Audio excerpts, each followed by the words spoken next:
Okay, good. Listen to the question. Kiran and Co purchased a machine for 4,80,000 on 1/1/2018. Annual depreciation was 24,000. Books were closed on 31st March every year. This is the important point. 31st March every year books will be closed. On 1/1/2020, the machine was sold for 4,50,000. Write journal entries and prepare machine and depreciation account. First of all, ఇక్కడ మనం accounting year అనేది catch చేయాలి. ఇప్పుడు ఏమన్నాడు, books of accounts will be closed on 31st March every year. So 31st March every ఇయర్తో books అనేవి close అవుతాయంట. ఓకేనా? So 31st March will be the year ending. So year starting ఎప్పుడు? On 1/4 year will start, on 1st April year will start. అయితే మనం ఇది ఏ ఇయర్లో ఉన్నాం? 1/1/2018 అనే ఇయర్లో మెషిన్ అనేది పర్చేస్ చేశారు. 1/1/2018 అనే డేటు ఏ ఫైనాన్షియల్ ఇయర్లో వస్తుంది? ఏ ఫైనాన్షియల్ ఇయర్లో వస్తుంది అంటే మనకు తెలుసు ఇక్కడ ఫైనాన్షియల్ ఇయర్ అంటే ఏంటి, ఇక్కడ ఇయర్ అంటే ఏంటి, 1st April నుంచి 31st March వరకు. అవునా? అయితే ఏ ఇయర్లో ఈ డేట్ అనేది వస్తుంది? ఒకసారి చూస్తే 1/1/2018 అంటే 1st January 2018లో డేట్. అంటే ఇది ఏ ఇయర్లో వచ్చింది? 31st March 2018తో ఎండ్ అయ్యే ఇయర్లో ఉండిద్ది ఈ డేట్. అంటే ఆ ఇయర్ ఎప్పుడు స్టార్ట్ అయ్యింది? 1st April 2017. చూడండి, 1st April 2017తో స్టార్ట్ అయ్యి ఆ ఇయర్ 31st March 2018 ఈ ఫైనాన్షియల్ ఇయర్లో ఈ డేట్ అనేది వస్తుంది. అవునా? 1/1/2018 అనేది ఏ ఫైనాన్షియల్ ఇయర్లో వస్తుంది అంటే 1st January 2018. అంటే ఈ ఇయర్ ఏ డేట్లో, ఈ డేట్ ఏ ఇయర్లో ఉందో మనం చూడాలి. ఏ ఇయర్లో ఉంది?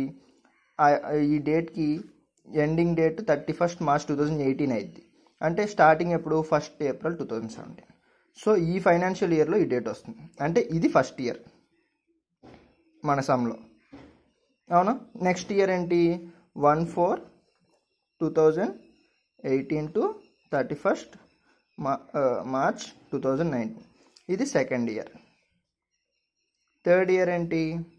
1/4/2019 టు 31st March 2020. ఇది థర్డ్ ఇయర్. అవునా? సో మన సమ్ములో ఇది. సో ఈ రకంగా మీరు చిన్న అనాలిసిస్ చేసుకోవాలి. ఏ ఇయర్లో వస్తుంది, ఇయర్ స్టార్టింగ్ ఎప్పుడు, ఇయర్ ఎండింగ్ అనేది చిన్న అనాలిసిస్ చేసుకోవాలి. సో ఇప్పుడు చూడండి. ఓకేనా? Every year on 1/1/2020 the machine was sold for 4,50,000. 1/1/2020 మెషిన్ని సేల్ చేశారు. ఈ డేట్ ఏ ఇయర్లో వస్తుంది? ఏ ఇయర్లో వస్తుంది అంటే 1/1/2020 కదా. ఈ ఇయర్లో వస్తుందా? 1/1/2020 అనేది ఏ ఇయర్లో ఉంటుంది? థర్డ్ ఇయర్లో ఉంటుంది.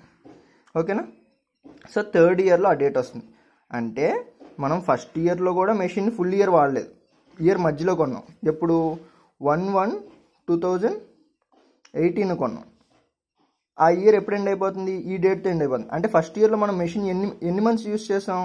1/1/2018 కొన్నాం, 31st March 2018తో ఇయర్ ఎండ్ అయిపోతుంది.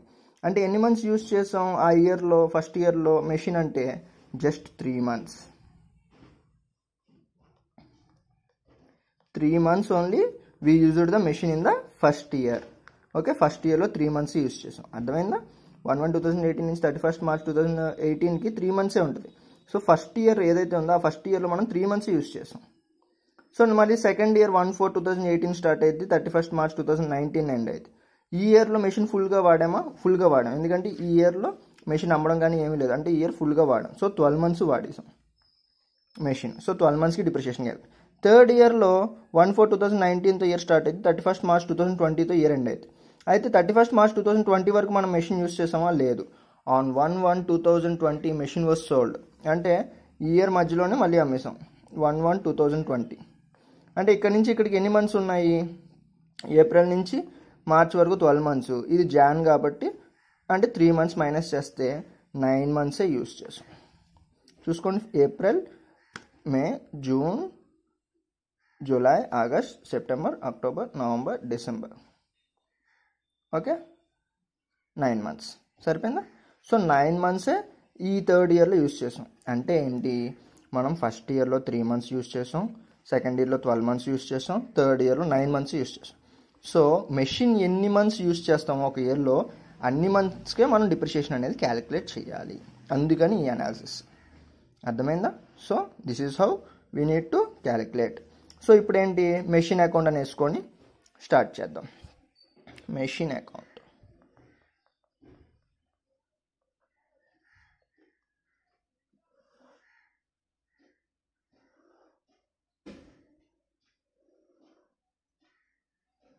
మీరు నీట్గా ప్రొఫార్మాస్ గీయండి. చాలామంది గీస్తున్నారు, నాకు పిక్స్ పెడుతున్నారు, ఇంకా ఎక్కువ మంది రెస్పాండ్ అవ్వాలి. ఇట్స్ అప్ టు యూ నాన్న. ఎవరు మిమ్మల్ని వెంటపడి చిన్నపిల్లల్లాగా రోజు చేస్తున్నారా లేదా అని అనరు. మీకు మోటివేషన్ ఉండాలి. ఫ్రీ టైంలో ఎవరైతే స్టడీస్ కోసం యూస్ చేసుకుంటారో they will have the best thing in the future. లేకపోతే will be failure like me. Okay, చదువు మీద ఎక్కువ ఫోకస్ పెట్టండి. Next, so machine account start చేసాం. సో మెషిన్ ఎప్పుడు కొన్నాం, 1/1 ఇయర్ స్టార్టింగ్ డేట్తో ఇంక సంబంధం లేదు, ఎప్పుడు కొన్నాం అప్పటి నుంచే. సో కొన్నప్పుడు 1/1/2018 కొన్నప్పుడు ఎంట్రీ ఏంటి, టు బ్యాంక్ అకౌంట్.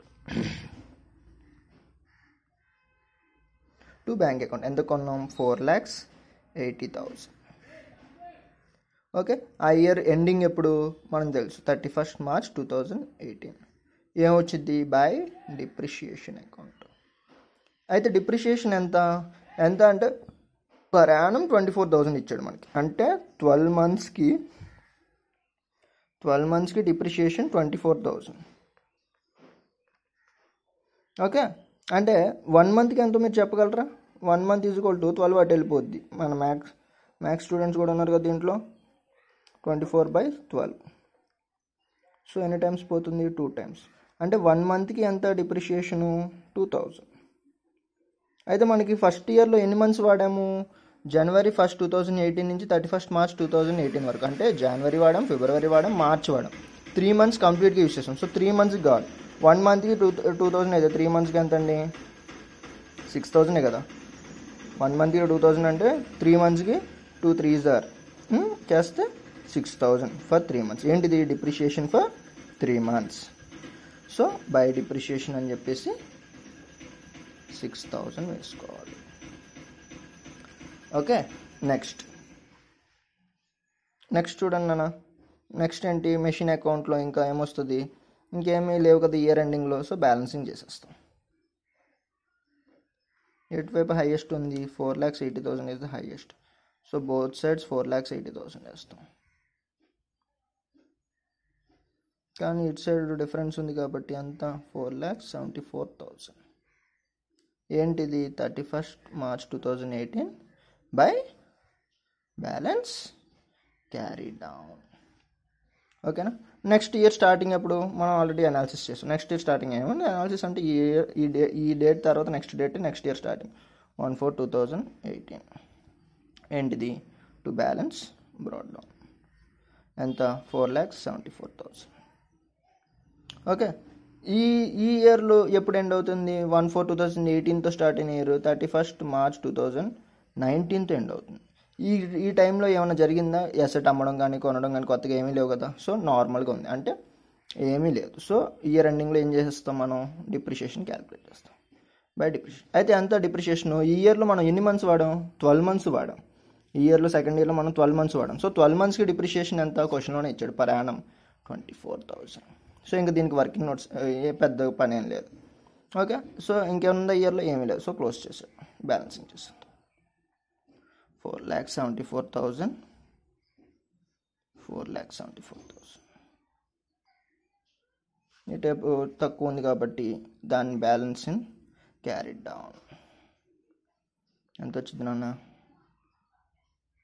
74,000లో 24,000 తీసేస్తే 4,50,000. రైట్, 4,50,000. నెక్స్ట్ ఇయర్కి అది బ్రాడ్ డౌన్ బ్యాలెన్స్ అయితే. నెక్స్ట్ ఇయర్ స్టార్టింగ్ ఎప్పుడు, 1/4/2019. దీని immediate next date to balance broad down ఎంత, 4,50,000. ఇప్పుడు చూడండి, ఇప్పుడు ఏంటి, ఇయర్ ఎండింగ్ డేట్ ఎంత, 31st March 2020. కానీ అప్పటి వరకు ఉందా మెషిన్, అసలు ఆ డేట్ వరకు ఉందా, లేదు. ఎందుకు, మనం 1/1/2020 మెషిన్ అమ్మేసాం. సో ఇంకా లాస్ట్ వరకు చూడాల్సిన అవసరం లేదు. సో 1/1/2020 ఆ ఇయర్లో వచ్చే డేటే. ఆ రోజు ఏం జరిగింది, మెషిన్ అమ్మేసాం. సో అప్పటి వరకు డిప్రిషియేషన్ క్యాలిక్యులేట్ చేయాలిగా. ఫస్ట్ డిప్రిషియేషన్ వేసేద్దాం. By depreciation account. ఎన్ని మంత్స్? 1/4/2019 నుంచి 1/1/2020 కంటే ఎన్ని మంత్స్? ఏప్రిల్ చెప్పాం కదా already. April, May, June, July, August, September, October, November, December వరకే. ఎందుకంటే జనవరిలో ఫస్ట్ డేట్నే అమ్మేసాం. సో జనవరి వాళ్ళ. సో ఎన్ని మంత్స్? 9 మంత్స్. సో 1 మంత్కి 2000 అయితే 9 మంత్స్కి ఎంత? 9 months is equal to 2000 into 9 అంటే ఎంత? 18,000. అంతేనా? 18,000 is the depreciation for 9 months. అర్థమైందా? సో ఇక్కడ డిప్రిషియేషన్ ఎంత? 18,000 వేసుకో. నెక్స్ట్ ఇంక ఈ డేట్ అనవసరం, ఊరికి మీకు తెలియడం కోసం వేసాను. సో ఈ డేట్ని కరెక్ట్ చేసుకున్నాం. 1/1/2020. 1/1/2020 ఈ డేట్న ఏం జరిగింది? సేల్ జరిగింది. డిప్రిషియేషన్ వేసాం. సేల్ జరిగినప్పుడు ఎంట్రీ ఏంటి? బ్యాంక్ అకౌంట్ అటాట్ to machine account. So machine ఏమైంది? క్రియేట్ అయింది. So by bank account. ఎంతకు అమ్మాము? సేల్ వాల్యూ ఎంత? 4,50,000. ఓకేనా? ఇంకేంటి బ్యాలెన్స్? ఇంకేమైనా ఉందా? ఇంకేం లేదు. బ్యాలెన్సింగ్ చేసాడు. అవునా? బ్యాలెన్సింగ్ చేసాడు. అయితే బ్యాలెన్సింగ్ చేస్తే ఒకసారి చూడండి. ఈ టైము 4,50,000 ఉంది. ఈ టైప్ ఏముంది? 4,50,000 ప్లస్ 18,000 4,68,000. అంటే ఈ టైపే ఎక్కువ ఉంది. ప్రాఫిట్ ఆర్ లాస్ ఇప్పుడు కనుక్కోవాలి కదా. ప్రాఫిట్ ఆర్ లాస్ని డైరెక్ట్గా వర్కింగ్ నోట్స్ చేసి కనుక్కోవచ్చు, లేకపోతే ఇక్కడ చూస్తే తెలిసిపోద్ది. ఇక్కడ అసెట్ వాల్యూ ఏమో మనకు 4,50,000 ఉంది. 18,000 ఏమో డిప్రిషియేషన్ అయ్యారు. సేల్ వాల్యూ ఏమో 4,50,000. అంటే ఇటు సైడే ఎక్కువ ఉంది, ఇటు సైడ్ కానీ బుక్ వాల్యూ కానీ. అంటే ఏంటి? మన సేల్ చేసిన వాల్యూ ఎక్కువ ఉంది, అంటే ప్రాఫిట్ ఉంది ఇక్కడ. అది డైరెక్ట్గా ఇక్కడ చూసేసి బ్యాలెన్సింగ్ చేసి 4,68,000 టోటల్ చేసి, ఇదే హైయెస్ట్ కదా, 4,68,000 చేసి ఈ టైప్ ఎంత తగ్గింది? 50 అంటే 68 మైనస్ 68 చేస్తే 18,000. ఏంటి 18,000? Profit on sale of asset. ఇక్కడ టు P&L అకౌంట్ బ్రాకెట్లో ప్రాఫిట్ అని రాసుకుంటే సరిపోద్ది.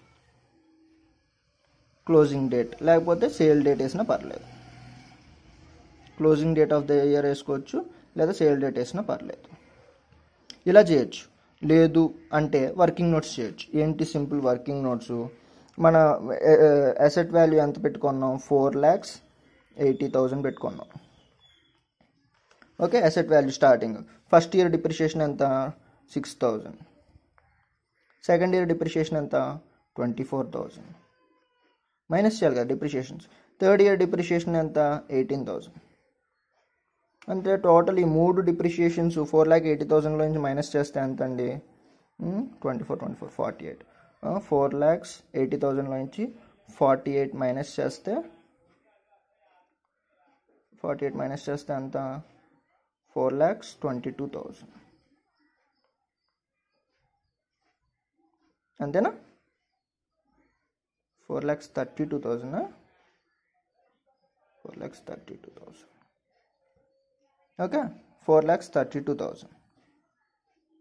ఇప్పుడు 4,32,000 ఏంటి? మన బుక్ వాల్యూ. 4,32,000 మన బుక్ వాల్యూ ఆఫ్ అసెట్. కానీ మనం ఎంతకు అమ్మాము?